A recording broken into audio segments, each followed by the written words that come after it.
साधु की हवस की शिकार हुई राजकुमारी पुराने समय की बात है।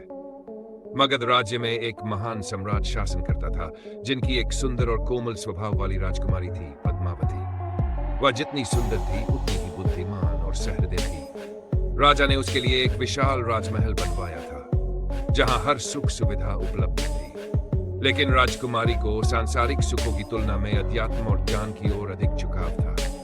राजकुमारी का वनगमन।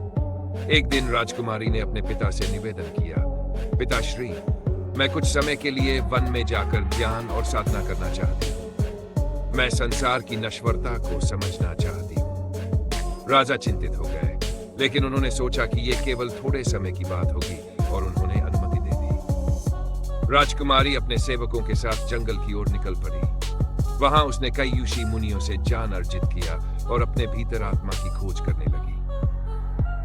साधु का छल। वन में एक प्रसिद्ध साधु का आश्रम था, जिसे लोग महात्मा मानते थे। वह योग और तंत्र साधनाओं में पारंगत था, लेकिन भीतर से वह वासना का दास था। जब उसे राजकुमारी के रूप और सौंदर्य की चर्चा मिली, तो उसकी कुटिल बुद्धि सक्रिय हो उठी। उसने अपने शिष्यों से कहा, राजकुमारी को हमारे आश्रम में बुलवाओ, मैं उसे ब्रह्म ज्ञान की दीक्षा दूंगा। राजकुमारी, जो सच्चे ज्ञान की खोज में थी, तुरंत आश्रम जाने के लिए तैयार हो गई।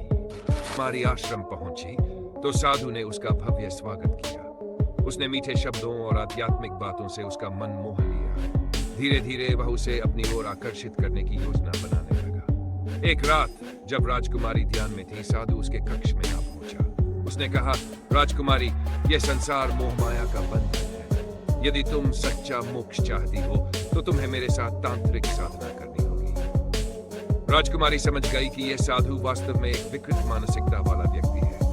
उसने शांत स्वर में कहा, महात्मा, यदि आप वास्तव में ज्ञानी हैं, तो आपको यह पता होगा कि वासना ही पतन का द्वार है। लेकिन साधु नहीं माना। वह उसकी ओर बढ़ा, लेकिन तभी एक तेज रोशनी कक्ष में फैल गई। भगवान बुद्ध का प्रकट हुआ। राजकुमारी के मन की पवित्रता और साधु की कुत्सित इच्छा ने ब्रह्मांड को झकझोर दिया था। उसी समय भगवान बुद्ध वहां प्रकट हुए। उन्होंने साधु को कठोर दृष्टि से देखा और बोले, तुम स्वयं को साधु कहते हो, लेकिन तुम्हारा मन पाप से भरा है। तुमने अपनी वासनाओं पर नियंत्रण नहीं रखा और अब तुम अपने ही कर्मों के कारण नष्ट हो जाओगे।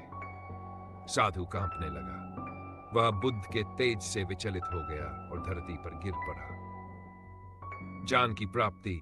बुद्ध ने राजकुमारी की ओर देखा और कहा, पद्मावती, तुम्हारा मन निर्मल है। सच्चा ज्ञान केवल वही पा सकता है जो मोह माया से मुक्त हो। यह संसार नश्वर है और हमें अपने कर्मों के माध्यम से इसे सुंदर बनाना चाहिए।